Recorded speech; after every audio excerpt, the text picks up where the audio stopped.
alguna vez estas cosas, la gente a menudo reacciona violentamente, así que espero que no me lo tengáis en cuenta, porque esto es un tema, es espeso, ¿eh? Preguntas que todos tenemos en relación con las políticas europeas. Bueno, ¿a dónde nos llevan? ¿No? Y además en el día de hoy esa es una buena pregunta. ¿A dónde nos llevan las políticas europeas? ¿Cuál es el futuro del agua agrícola? ¿Alguna vez equilibraremos en Europa la preocupación por la cantidad de agua y la calidad del agua? A nosotros nos preocupa mucho la cantidad, en otros países no tanto. ¿Cómo podemos innovar en el agua y la agricultura? La agricultura tiene la característica de que en el ámbito de la producción agraria es una producción muy atomizada, muchos pequeños productores, luego bueno, pues tenemos la agroindustria, donde la situación ya cambia, pero en general tenemos unas necesidades diferentes de los otros sectores, ¿no? ¿Qué fondos tenemos disponibles? ¿Quién los gestiona? ¿Y quién puede obtener estos dineros para mejorar la I+D? Y luego pues está todo el tema de la coordinación de las políticas europeas, que también es complejo. Yo os voy a trabajar hoy alrededor de este mapa de políticas, que es un mapa que se las trae. Magrama efectivamente sonríe y dice, bueno, veremos si Enrique sabe hacer entender algo de esto, porque es un tema complejo. Y tenemos, bueno, pues 3 bloques de políticas, tal como dice el reto que me pusieron en la agenda, que son las políticas de la agricultura, las políticas del agua y las políticas de innovación. He puesto la innovación abajo, ahora os lo contaré, pues porque en este periodo financiero de 2014 a 2020 de la Comisión Europea se ha puesto mucho énfasis en que la investigación y la innovación, fundamentalmente la innovación, esté repartida por todas las políticas europeas como la mantequilla en la tostada. Esa es la idea, ¿vale? Que todas las políticas que hemos conocido tienen que tener una componente de innovación, porque Europa no puede vivir de su mano de obra, que es carísima, no puede vivir de sus recursos naturales, porque ya nos los hemos acabado. En fin, tenemos una serie de limitaciones que hacen pues, que tengamos que aspirar a este tipo de vida. Entonces, aquí se nos mezcla los temas de la política agrícola común, y esto que significa los programas de desarrollo rural, lo está ejemplificando. En el agua, pues la Directiva Marco del Agua y su actualización en el documento que llamamos Blueprint. Y en la innovación, pues el programa Horizonte 2020, que es el programa básico, sus satélites con dinero nacional, que son las JPIs, y sobre todo en el ámbito de la agricultura, la EIP de la agricultura productiva sostenible, y en parte en la del agua, la EIP del agua. Esto es lo que os voy a comentar en los próximos 27 minutos. Y bueno, pues la verdad es que es ambicioso, afortunadamente os queda la presentación, pues porque hay muchos matices, ¿eh? Bueno, lo primero que hay que ver es la estrategia de Europa 2020, que es una estrategia que se formuló ya hace unos años, una estrategia horizontal, que es la de la mantequilla que os decía, que inspira todas las políticas de la Unión y sale de reconocer cuál es la naturaleza de Europa dentro del mundo y cuál es el papel que Europa puede jugar. En 2010 pues, se pensó que necesitábamos una estrategia para un crecimiento inteligente a través de los conocimientos y a través de la innovación. Europa no puede vivir de hacer manufacturas de bajo nivel de innovación, porque jamás seremos competitivos. El crecimiento tiene que ser sostenible, con una economía más verde, más eficaz en los recursos y más competitiva, y esto atañe directamente a la agricultura, porque usamos una buena parte de los recursos naturales europeos. Y luego tiene que ser un crecimiento integrador, con visión hacia el empleo, hacia la cohesión social, y estos 3 ejes son los que se han llamado a definir todas las políticas de Europa, fundamentalmente las del periodo de financiación de 2014 a 2020. Los objetivos, bueno, pues los objetivos ni os los voy a leer, porque algunos ya son de esos objetivos que dices, madre mía, pues son un poco irrealizables, ¿no? Hay objetivos de empleabilidad, de inversión en investigación, desarrollo e innovación, un 3%, bueno, pues veremos, yo creo que va a ser difícil de aquí a 2020. Reducción de las emisiones de carbono, pues también sabéis que eso va a ser muy complejo. Reducir la tasa de abandono escolar, pues ya sabéis que también eso es otro tema de los duros. Y reducir, y esto es un objetivo compartido, por ejemplo, por Naciones Unidas, reducir las personas que dentro de Europa viven debajo de nuestros umbrales de pobreza, que no son los mismos de los del resto del mundo, pero que sabemos que eso es un tema también muy grave en nuestra situación. De esta política 2020 salieron unas iniciativas emblemáticas, y la primera nos interesa mucho, es de la que derivan todas las políticas que vamos a hablar, que son las políticas de la Unión para la Innovación. Son políticas que promueven directamente que la innovación entre en temas donde no había entrado antes, por ejemplo, en el desarrollo rural, donde se refuerza tremendamente este papel para conseguir objetivos diferentes. Y todo esto tiene que ver, como veis aquí, en particular en cambio climático, eficiencia energética, salud y envejecimiento de la población, y nosotros allí tenemos mucho que decir. Hay otros programas también de Europa 2020, como la Juventud en Movimiento, por ejemplo, nos afecta a los investigadores porque hay un refuerzo de las políticas de movilidad. Y otro aldabonazo ha sido la Europa que utiliza eficazmente los recursos. Esta es otra línea política de envergadura en Europa y de ahí deriva la importancia del agua como recurso y un aspecto nuevo, una vuelta de tuerca más en las políticas, que es la de la gestión para conseguir la conservación de la cantidad de agua. Las primeras políticas fueron muy cualitativas en el ámbito del agua. Desde el sur siempre dijimos que se estaban perdiendo una parte de la política, pero ahora llega claramente del lado de esta estrategia 2020. Y luego hay otros temas que, bueno, pues que efectivamente tienen quizá un poquito menos de relevancia en esos temas. Entramos en las políticas europeas del agua, que, como os digo, tienen origen muy cerquita de aquí.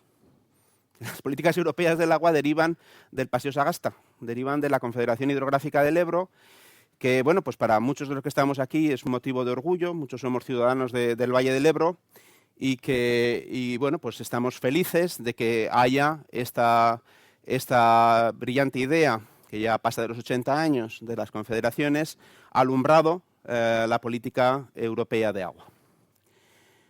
La Directiva Marco, bueno, ya es una estrategia antigua, ya tiene 15 años, establece un marco para la protección de las aguas de todo tipo, y tiene algunos objetivos que nos son muy directamente de interés para la agricultura. Prevención del deterioro adicional de las aguas y de los ecosistemas, promoción de usos sostenibles de agua, reducción de contaminación de las aguas subterráneas, en fin. También había algunos aspectos tímidos en relación con la escasez, más focalizados en el ámbito de la sequía. Y esta directiva marco consagraba el principio de unidad de cuenca, y eso es lo que, como os decía, pues es un éxito de políticas que aquí ya no son antiguas, ¿verdad? Sale de nuestra tradición de legislación en aguas y, curiosamente, este principio de unidad de cuenca en España pasaba una mala época y sigue pasándolo.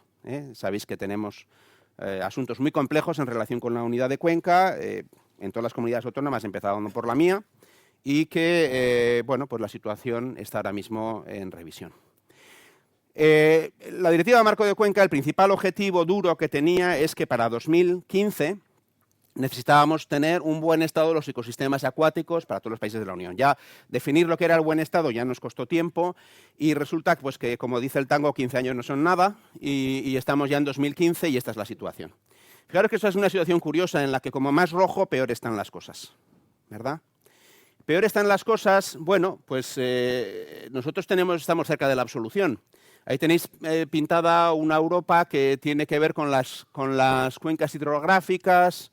No exactamente, no son exactamente las cuencas hidrográficas, pero los recintos que hay ahí tienen que ver con las cuencas, ¿no?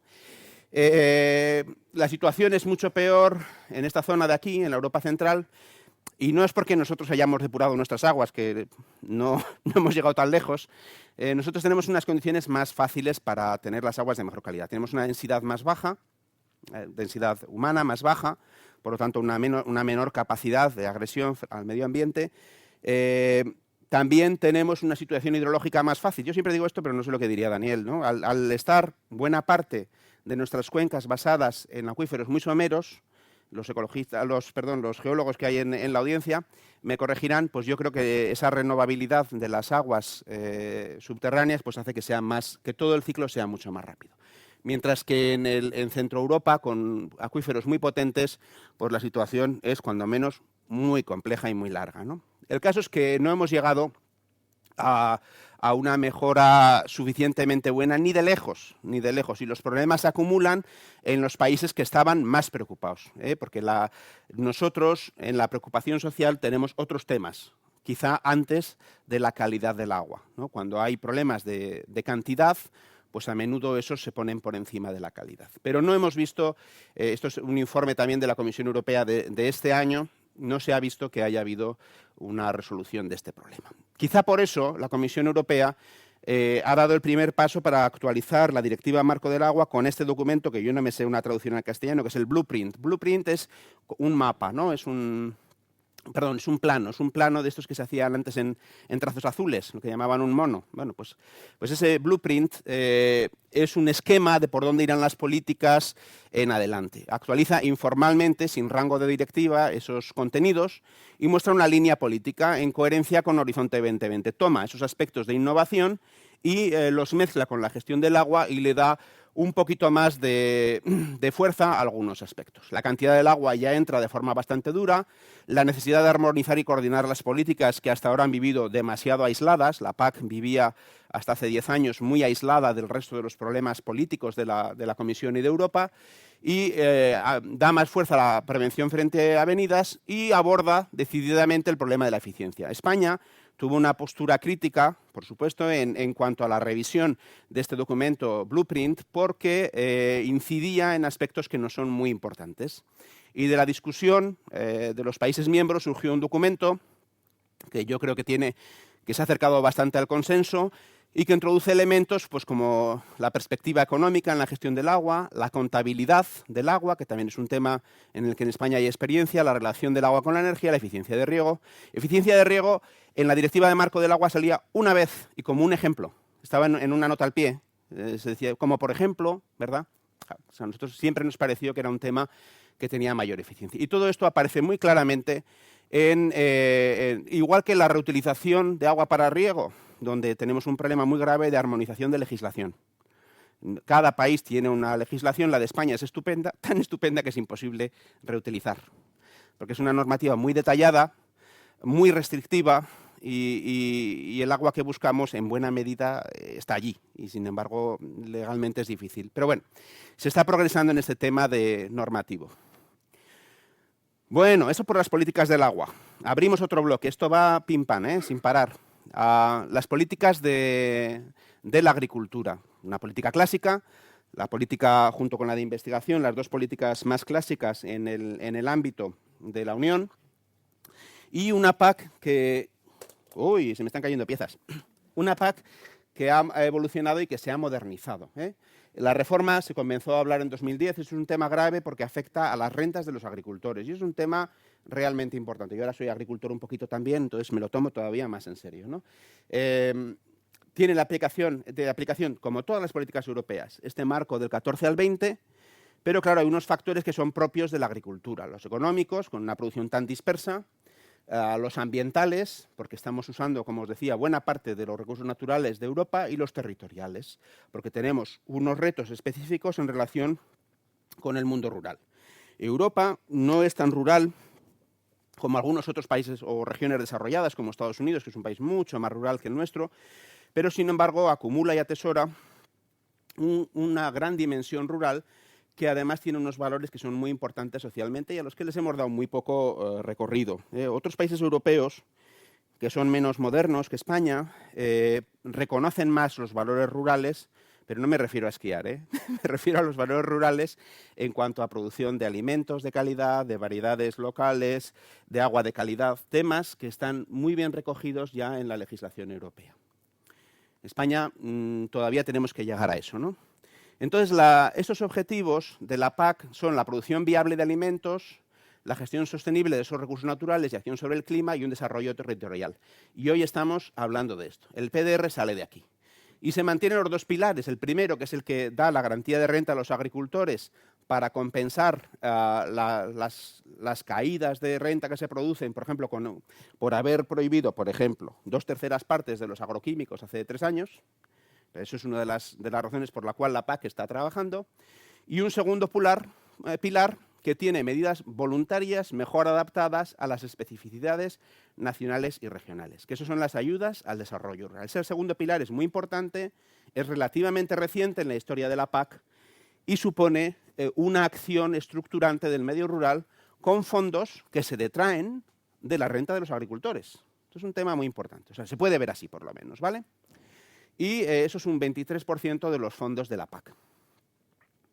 Y eso da lugar a estos programas de desarrollo rural, que los hay nacionales, los hay regionales, y que tienen una serie de prioridades, pero que, atención, que la primera ya está relacionada con la innovación. Esa mantequilla que hemos dicho ha impregnado la PAC y hace que en la discusión de hoy de los programas de desarrollo rural tengamos esa dialéctica de oferta y de la demanda de conocimiento, porque es una necesidad clara y evidente por primera vez en estos programas. Y hay otros objetivos que son más clásicos, ¿verdad?, que han llegado, que se han trasladado de la programación multianual anterior. Hoy aquí quiero hacer una morcilla y quiero hablar de un compañero español, que es José Manuel Silva, que ha sido muy importante para lo que estamos hablando hoy. Que este señor es gallego, fue director general en Bruselas de dos cosas muy importantes, de agricultura y de innovación.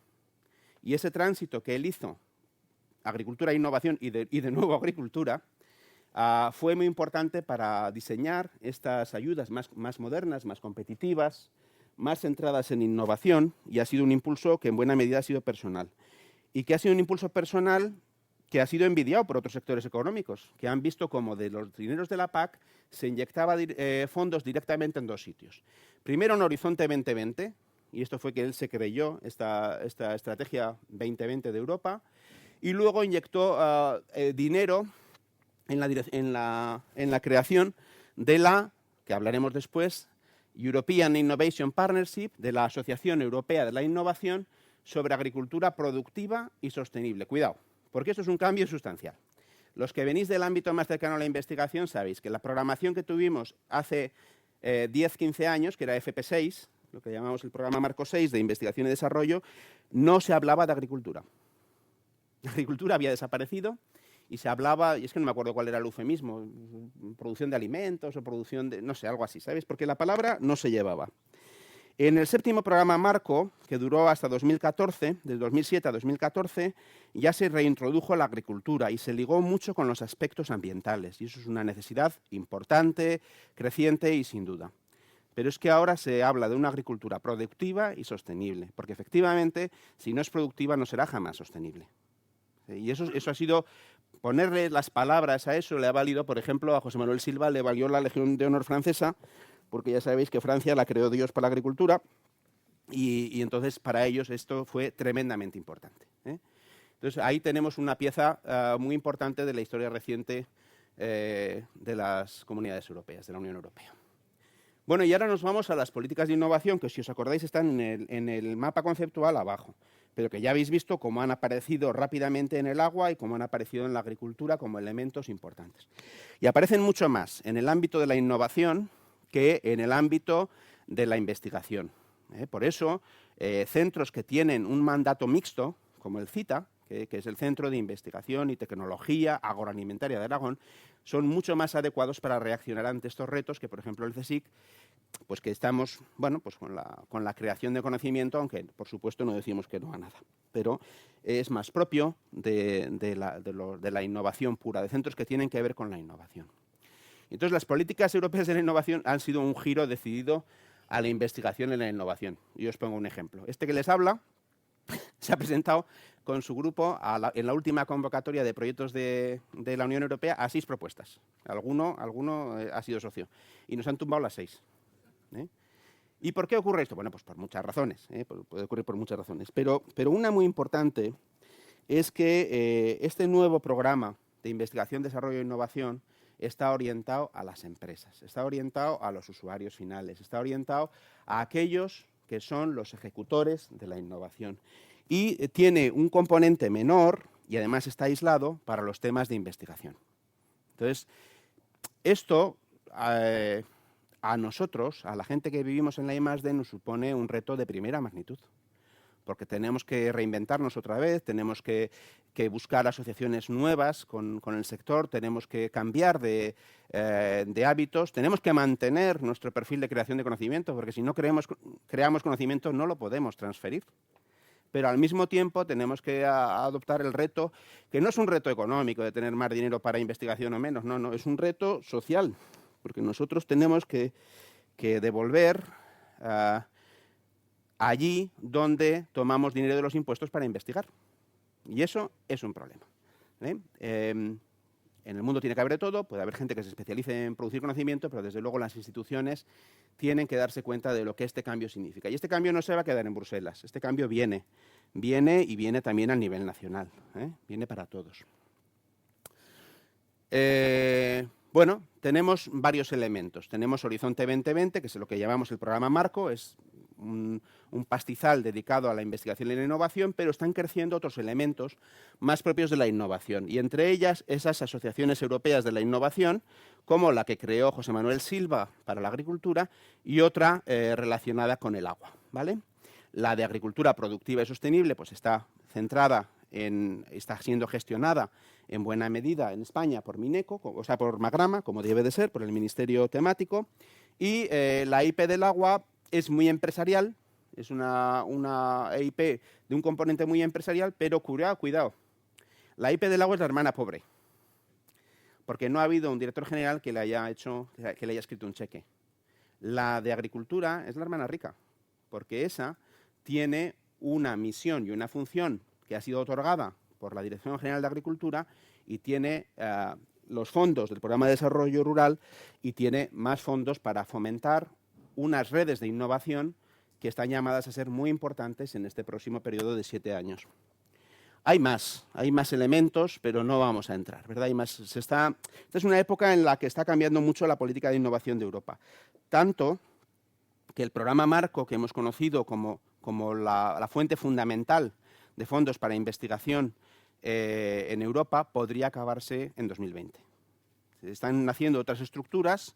La Comisión Europea quiere crear otro estado de juego y podríamos estar ante un cambio fundamental que estamos ahora viendo crecer con algunos experimentos, que son todas estas cositas que tienen 3 letras, la EIP, el RIS o el KIC o la JPI, y de las que algunas sobrevivirán y serán muy importantes y otras pues terminarán siendo juguetes rotos, ensayos fallidos. Bueno, pues ya sabemos, solo con que acertemos el 20% ya vamos muy bien.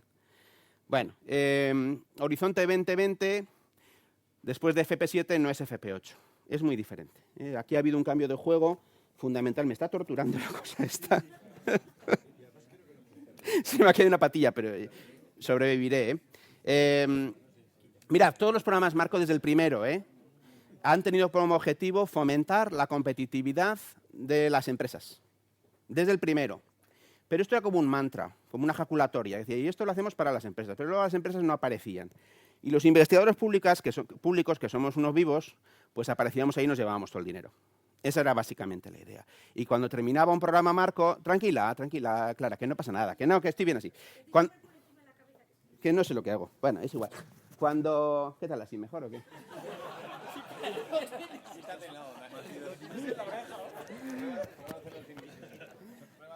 ¿Dónde está el micrófono? No, así está muy bien. Entonces, cuando terminábamos un programa marco, pues veníamos y decíamos, mira, ha sido una pena porque no hemos movilizado las empresas, pero ya en el siguiente ya sí eso, ¿no? Y así hasta que la baraja se rompió y ya en la cosa ha cambiado bastante. Y a partir de ahora, como os decía, todas las políticas de innovación son horizontales. Por ejemplo, yo, que ando mucho en reuniones de Horizonte 2020, pues en las primeras que fui, empecé a saludar a la gente. Yo soy de la Dirección General de Agricultura, yo la de Empresa, yo de la de Presupuestos. Digo, ¿toda esta gente qué hace aquí? Si esto es un tema de investigadores, vamos, aquí tendría que estar nuestra Dirección General. Pues no, están todas. Están todas porque es una política horizontal y todos están participando. Y el programa marco, Horizonte 2020, integra por primera vez todas las fases. Además, ha hecho algo fantástico la Unión Europea, porque lo primero que se dieron cuenta es que, joder, como realmente le demos este dinero a las empresas, la vamos a liar. La vamos a liar con los investigadores. Ya sabéis que en España cada 2 por 3 sale un investigador que escribe una carta al director de un periódico y saltan todas las alarmas en el ministerio, ¿no? Porque la sociedad piensa que estamos tan bien valorados, los investigadores públicos estamos igual de bien valorados que la Guardia Civil. O sea, que eso es mucho, ¿eh? Entonces, para evitar que eso pasara, la Comisión Europea creó una parte del dinero solo para investigación básica. Y les ha ido muy bien. O sea, tan bien que han duplicado los fondos. Eso lo hizo en el plan anterior y en este periodo han duplicado los fondos. Pero ahora, ¿qué pasa? Que tú le vas y le lloras al oficial de la Comisión Europea y dices que no me ha dado el dinero. Yo tenía un proyecto buenísimo. Me dice, ¿pero y de qué era tu proyecto? Pues de investigación. ¿Pero y por qué no fuiste a donde financiamos investigación? es que allí son muy buenos, que ahí me van a calzar. Bueno, pues claro. ¿Entendéis la jugada? Eso funciona muy bien. Esto se llama el Consejo Europeo de Investigación. Está financiando investigación puntera de primerísima calidad. Y cuando uno dice que quiere hacer investigación, se le dirige inmediatamente allí, ¿no? Los demás, los que nos salimos de todo este parámetro, pues bueno, pues tenemos que ir a otras áreas, pero en esas áreas que no son investigación pura, pues tenemos que ir a responder o bien tecnologías para mejorar la competitividad, que son temas fundamentalmente industriales, o bien tenemos que ir a resolver los grandes retos europeos, pero son retos sociales. Entonces, cuando estamos nosotros pensando en participar en un proyecto sobre agua, sobre agricultura, nosotros no podemos ir ahí pensando que vamos a resolver la ligazón entre dos genes que están directamente relacionados con la producción de almidón en un maíz que nos va a permitir su uso para la alimentación humana, sino que tenemos que ir a resolver un problema social. ¿Cuál es el problema social que puede estar relacionado con esos dos genes que están relacionados? ¿Entendéis? Pero tenemos que entrar por esa puerta y tenemos que entrar de la mano de las empresas que van a explotar esa investigación. Tenemos dos retos que tienen que ver con lo que ventilamos hoy, que son el de la agricultura y otras muchas cosas, la acuicultura, las aguas superficiales, y luego está el reto 5, que es el del medio ambiente. Y ahí nos movemos. El tema no se acaba aquí, porque como os decía, el programa marco está en redefinición y hemos visto nacer unas iniciativas de programación conjunta, que esto se explica muy fácilmente. El programa marco grande, como es el más grande del mundo, tiene solamente el 20% del dinero que tienen los países miembros. O sea, el grueso del dinero en Europa para investigar está en los países miembros.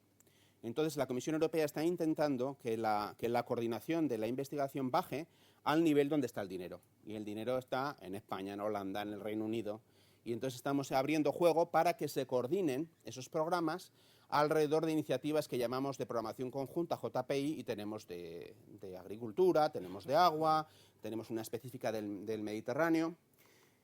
Entonces, claro, las políticas de investigación siempre han ido por delante del resto, porque en las políticas de investigación nadie sale herido. Y esa integración que estamos haciendo con los programas de investigación de los países miembros, dentro de 10 años puede dar lugar a la integración de otras políticas, con corresponsabilidad. No políticas donde paga Europa y nosotros disfrutamos, sino son políticas donde, como dicen los americanos, ponemos la boca donde tenemos la cartera. Y los países miembros entran con sus propios fondos y coordinamos las políticas que tenemos a nivel nacional y hay unos incentivos de dinero europeo. Y eso se podría aplicar mañana a inmigración, a salud, a educación, a lo que queramos. Ese es el experimento que estamos haciendo en investigación. Estas EIPs, de las que os decía que se ha creado esa de agricultura, que tiene un futuro brillante, sirven a la innovación, tienen un reto concreto, la agricultura productiva y sostenible, y están muy relacionados con lo que la sociedad necesita, poniendo en relación a todos los agentes, industria, usuarios, asociaciones ciudadanas, investigación, todo, ¿vale? Y alrededor del objetivo de eliminar barreras para la innovación.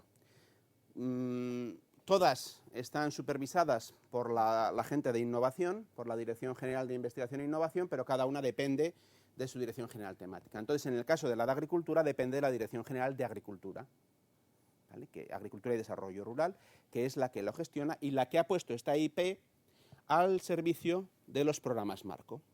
Y lo ha fundido con la implementación del Pilar 2 de la PAC. Y le ha dado estos objetivos que son propios de ese Pilar 2. Y tiene un servicio de transferencia de conocimiento e innovación. Y aquí encontramos, por ejemplo, los objetivos de fomentar la innovación, la cooperación y de la base de conocimiento en zonas rurales. Y eso tiene que ver con el agua, tiene que ver con la agricultura, con mucho margen, como luego veremos, en las comunidades autónomas para poner el énfasis en aquellos puntos que les son más propios, pero bajo estos principios generales. Hay otro foco en forestal y el aprendizaje permanente y la formación profesional. Por eso estamos hablando también de asesoramiento, estamos hablando de redes de transferencia de conocimiento en los sectores. La EIP de Agricultura Productiva y Sostenible tiene algo de financiación de Horizonte 2020, pero fundamentalmente tiene la financiación FEADER, que es el segundo pilar. Y está poniendo en marcha grupos operativos, de los que hoy hablaremos, que la mayoría son autonómicos, pero los hay también interautonómicos, para, por ejemplo, responder a necesidades de producción, de consumo, de comercialización en varias comunidades autónomas. Y está basada también esta IP en la red de IP, que esto es a nivel europeo, que dinamiza todos esos elementos desde una dependencia directa de Bruselas, donde tenemos redes temáticas y grupos que se llaman focus group, donde tenemos la participación pues, de científicos, de empresas de España, ¿no? Fundamentalmente en materia orgánica y fertilidad en los suelos mediterráneos, donde tenemos a Elena ahí metida en el tema, ¿verdad? Y junto con Miquel Arán, que es un consultor de Lérida, de Lleida, y tenemos el de Agricultura y Agua, donde también tenemos a Diego Intrigliolo, del CEBAS del CSIC, o por ejemplo también está Joan Girona, del IRTA de Lleida también. O sea que tenemos una presencia en estos grupos, en estos focus group, donde se está cociendo el alimento temático que va a guiar la aplicación en los países miembros. Luego va a haber unos agentes de innovación que dinamizan la transferencia, esos ya están aquí, tendrán nombres y apellidos, pueden ser personas, pueden ser empresas, que se encargarán de acercar la oferta y la demanda de innovación en el sector agrario y dar lugar a grupos operativos. La financiación pues viene en estas líneas. Estas son aquí estoy sacando información que está elaborando Isabel Bombal, que es la que gestiona los temas de innovación en Magrama, y estas son las líneas que se contemplan dentro de la financiación de los programas de desarrollo rural en las distintas comunidades autónomas. Son posibilidades que las comunidades autónomas pueden abrazar.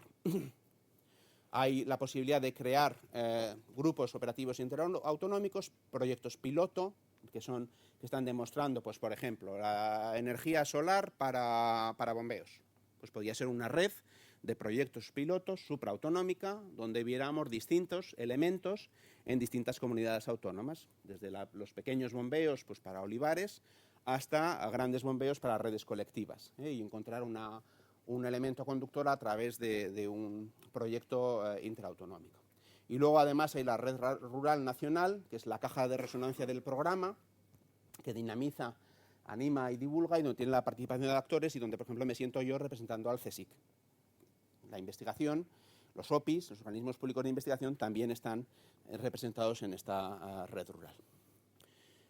Y ahora ya entramos en harina, pues los siguientes son los programas autonómicos de desarrollo rural, tienen todas estas responsabilidades y es parte de lo que vamos a estar comentando hoy, de los que ya tenemos, yo creo, 3 aprobados, ¿no? En España hay 3 en este momento. ¿Y por qué estamos hablando de una cosa que empieza en 2014 cuando estamos a mitad de 2015? Pues porque opera la regla N+2, más 3 ya. ¿Qué eso quiere decir? Que tú puedes arrancar esto a nivel autonómico, esto opera para cada autonomía, Javier se lo sabe mejor que yo, ¿verdad?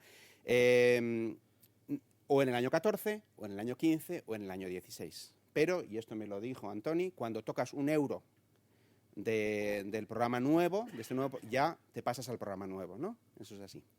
Entonces, pues en este momento yo creo que ninguna autonomía ha tocado todavía ningún euro de los dineros de este periodo 2014-2020. Nos estamos comiendo 2 años de inicio, pero también de final, porque acabaremos de usar esto pues en 2022 o 2023, me imagino. Bueno, ya estoy terminando. Habéis tragado bastante bien, sois gente muy bien mandadita. Esto parece lioso, pero en realidad lo es. y no podemos quedarnos al margen porque esta es la música que suena y hay que aprender a bailar, tanto en el entorno más de investigación como en el entorno más productivo. Os recuerdo el mapa, ¿verdad?, que os había construido. Yo creo que ya hemos cubierto básicamente todo. Pues la presentación pues os queda ahí para esas noches en las que a uno le cuesta conciliar el sueño, ¿verdad? Y el mapa no está completo porque faltan otras cosas que no vale la pena traer a colación en este momento. Y yo lo que querría es reforzar algunos mensajes pues, para llevarnos a casa esta tarde. Las políticas europeas ya no están aisladas, se ha hecho un trabajo, yo creo que exitoso, de coordinar las políticas. La innovación es una política horizontal, está impregnando todo eso. Esto es un esfuerzo decidido y honesto por la Unión Europea para conseguir que a través de la innovación consigamos crecimiento económico y empleo. Si lo conseguimos, bingo, estaremos escritos en una de esas placas metálicas que ponen en los satélites cuando los mandan por el mundo. Dicen, joder, y en 2020 se consiguió con la innovación desarrollo económico. Puede ocurrir. Si no lo conseguimos será triste, pero desde luego esta vez los recursos se han alineado en ese sentido. La agricultura existe, por primera vez desde hace muchos años, se puede decir la palabra agricultura, necesita innovación y tiene que ser productiva y sostenible, y la EIP es una oportunidad clara para la innovación, para resolver muchos problemas, por lo que estamos viendo. Pues, por ejemplo, yo conozco bastante el de Aragón y veo que tiene herramientas para resolver problemas reales. Problemas, pues, por ejemplo, que hablaremos hoy de la modernización de regadíos, pues que tenemos que volver sobre algunos proyectos ya ejecutados y tenemos que hacer inversiones específicas, que tenemos que ayudar a algunos grupos productores a que sepan elaborar su demanda de innovación. Y entonces va a haber personas allí que van a transportar los mensajes de la investigación y de la innovación hacia el sector y del sector hacia la innovación. Eso va a ser, todas esas cosas yo veo que son elementos que nos pueden ayudar. Y yo creo que es el momento de trabajar para que estas políticas tengan éxito, porque nos estamos jugando un auténtico pastizal. La Unión Europea ha buscado involucrar a la sociedad en la innovación y nosotros tenemos que responder desde todos los frentes. Y esa es toda la película. Gracias.